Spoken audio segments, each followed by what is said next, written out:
everyone, and welcome to the next in our series of daily origami for YouTube. Today we're going to continue with our theme of looking at some traditional origami, and today we're going to make an owl. Now this particular origami you do need scissors because we use them when we cut out the little tufts of feather that stick up over the eyes, and also to separate out the feet. So you do need scissors for those particular steps in all of this. But we are just using a regular standard square piece of origami paper though. And I'm going to be just showing you guys that, and then I'll tell you guys the dimensions when we're finished. We're going to go ahead and make our little owl today in green. And we want to start off by getting ourselves to the bird base. The easiest way to do that, of course, is to first get to the square base. So with my color side facing down, I'm just going to fold my paper in half, both vertically and horizontally. Get those preliminary creases in here.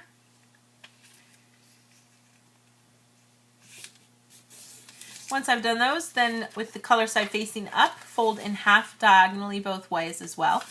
This will give us the creases we need so that we can just kind of swivel everything around to get to the square base. So I'll get both of these creases completed. Open it up to the color side, find those mountain creases that we made that go horizontally and vertically. Just pinch on opposite sides and push into the center, and then just sort of shimmy everything around until you get to this nice little diamond shape here. And that's the square base.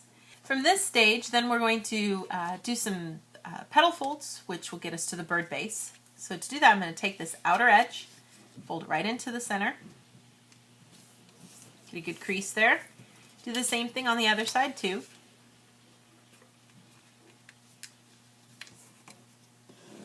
After I've got both of those creases folded into the center, I could take the top part and just fold it right along that upper edge, giving myself a good crease right across the top there. Open it back up again and open these flaps as well. Take that first layer of paper and push right up to that crease we just made. And go ahead and reverse everything here so that you can smooth it out to make a nice big triangle on that side. And on this side too, so you get a big diamond shape in the middle. And then I'm just going to take that whole flap and push it back down again. And then we're going to repeat those steps on the other side. So we'll just fold those outer edges into the center.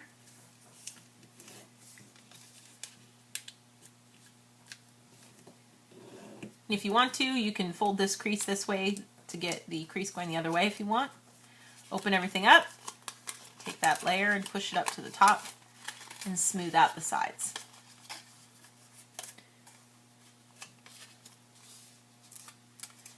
And once you've got all that kind of smushed out, then you're just going to take that flap and push it down as well.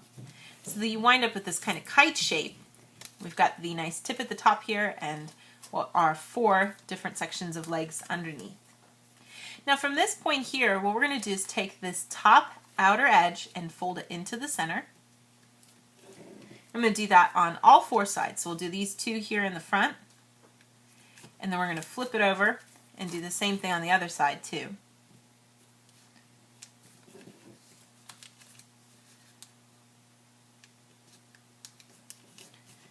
Once you've got both of those folded in there.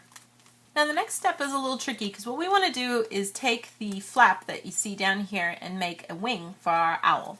And rather than it just being like a reverse easy kind of thing we do like with legs for a crane or something like that, what we want to do here is I want to keep this whole part flat, and the part that you can see the crease here, that's going to be facing up. We're going to take and create a new point of crease right here in the middle that's about even with this center point where all these flaps kind of meet in the middle. Once I find that, then I can kind of pinch up, and with my finger underneath here, I'm just going to push up here so that I can get this part to come out.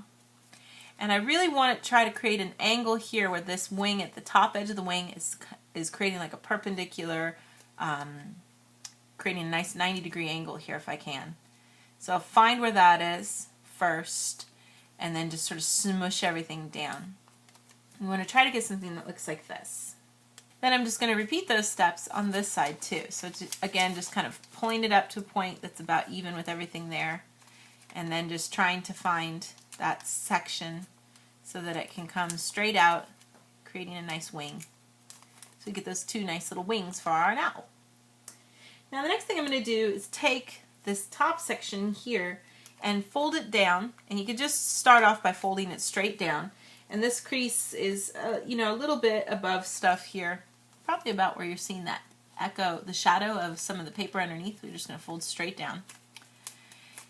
And then I want to create sort of a little pleat or zigzag crease here so that I can create what will look like our beak for the head. So you can kind of find a spot here where you fold down and then fold this up just a tiny little bit. And you can play around with this, deciding on, you know, if you want just a tiny little beak to stick out. You can have a longer beak, to kind of depending on the kind of owl you're trying to make here, but you want to kind of get something that looks like this. Then I'm going to take what I have here and turn it over, and we're going to cut a little bit of this section back here to create the little tufts of feather that stick up above an owl's eyes.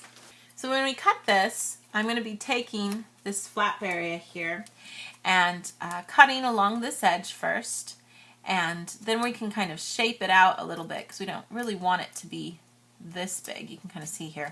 If I take that and push it straight up, that gives you like this really super big kind of tuft of feather there. That's probably a little bigger than we want. We'll go ahead and shape that a little bit more here in a second, but then I can just cut this side too to kind of get that. So we can get both of those to stick up there at the top. And then if you want to make, like I said, kind of make this a little less severe, that's kind of too big.